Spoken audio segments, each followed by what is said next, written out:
अगर आप बिहार में जमीन खरीदने की तैयारी कर रहे हैं तो यह खबर आपके लिए बेहद महत्वपूर्ण है। राज्य सरकार ने जमीन खरीद बिक्री की प्रक्रिया को सुरक्षित और पारदर्शी बनाने के लिए एक नई व्यवस्था लागू कर दी है। यह व्यवस्था 11 जुलाई से लागू हो चुकी है और अब जमीन खरीदने से पहले खरीदार को सरकार की ओर से उस जमीन की आधिकारिक और अपडेट कानूनी स्थिति की जानकारी मिलेगी। आखिर यह व्यवस्था क्या है, इससे लोगों को क्या फायदा होगा और यह कैसे काम करेगी, आइए विस्तार से समझते हैं। आदाब, नमस्कार, आप देख रहे हैं मंथन टुडे, मैं हूं आपके साथ उज़मा। बिहार में जमीन विवाद लंबे समय से सबसे बड़ी समस्याओं में से एक रहा है। हत्या, मारपीट, कब्जा, धोखाधड़ी और कोर्ट कचहरी के हजारों मामलों की जड़ में जमीन से जुड़े विवाद ही रहे हैं। अक्सर ऐसे देखने को मिला है कि एक ही जमीन को दो अलग अलग लोगों के नाम पर बेच दिया गया। कई मामलों में जमीन पहले से विवादित था, लेकिन खरीदार को इसकी जानकारी नहीं मिली। नतीजा ये हुआ कि लोगों की जीवन भर की कमाई फंस गई और उन्हें वर्षों तक अदालतों के चक्कर लगाने पड़े।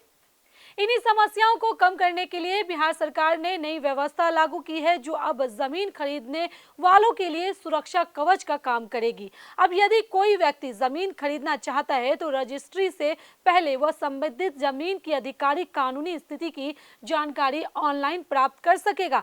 यानी कि खरीदार को पहले ही पता चल जाएगा कि जिस जमीन को वह खरीद रहा है उस जमीन पर कोई विवाद तो नहीं है, कोई कानूनी अड़चन तो नहीं है, या फिर कोई ऐसी स्थिति तो नहीं है जिससे आगे परेशानी खड़ी हो सकती है। इससे बिना जानकारी के जमीन खरीदने का जोखिम काफी हद तक कम हो जाएगा। नई व्यवस्था के तहत सबसे महत्वपूर्ण जिम्मेदारी संबंधित अंचल के सीओ यानी कि अंचल अधिकारी या राजस्व अधिकारी की होगी। खरीदार के आवेदन करने के बाद अधिकारी को अधिकतम 10 दिनों के भीतर जमीन की जांच अपनी अपडेटेड रिपोर्ट ऑनलाइन उपलब्ध करानी होगी। इस रिपोर्ट के आधार पर खरीदार यह तय कर सकेगा कि जमीन खरीदना सुरक्षित है या नहीं। यानी आप किसी बिचौलिए या गैर आधिकारिक जानकारी पर निर्भर रहने की जरूरत नहीं होगी। अब तक आम लोगों के सामने सबसे बड़ी परेशानी ये थी कि रजिस्ट्री से पहले जमीन की वास्तविक स्थिति का पता लगाना बेहद मुश्किल था।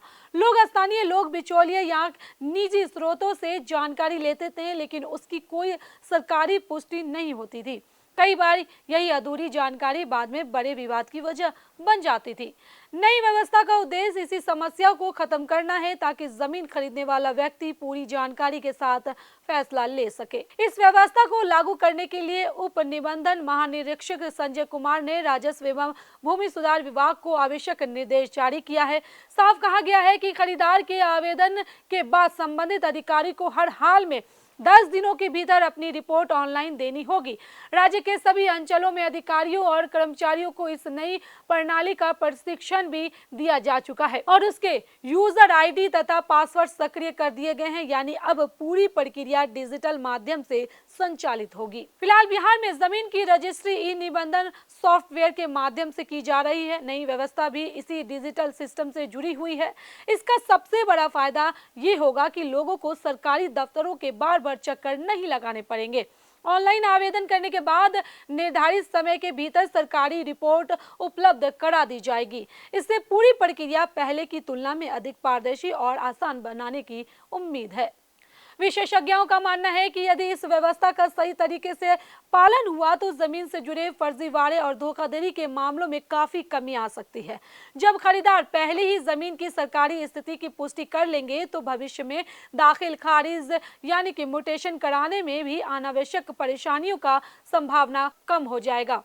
साथ ही अदालतों में पहुंचने वाले जमीन विवादों की संख्या में भी धीरे धीरे कमी आने की उम्मीद जताई जा रही है। कुल मिलाकर बिहार सरकार की यह नई व्यवस्था जमीन खरीदने वालों के लिए एक महत्वपूर्ण बदलाव मानी जा रही है। 11 जुलाई से लागू हो चुकी इस प्रणाली का मकसद जमीन खरीदना बिक्री की प्रक्रिया को अधिक सुरक्षित, पारदर्शी और भरोसेमंद बनाना है।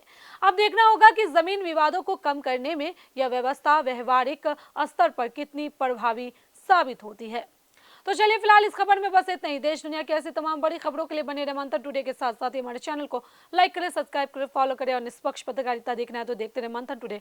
बहुत बहुत शुक्रिया।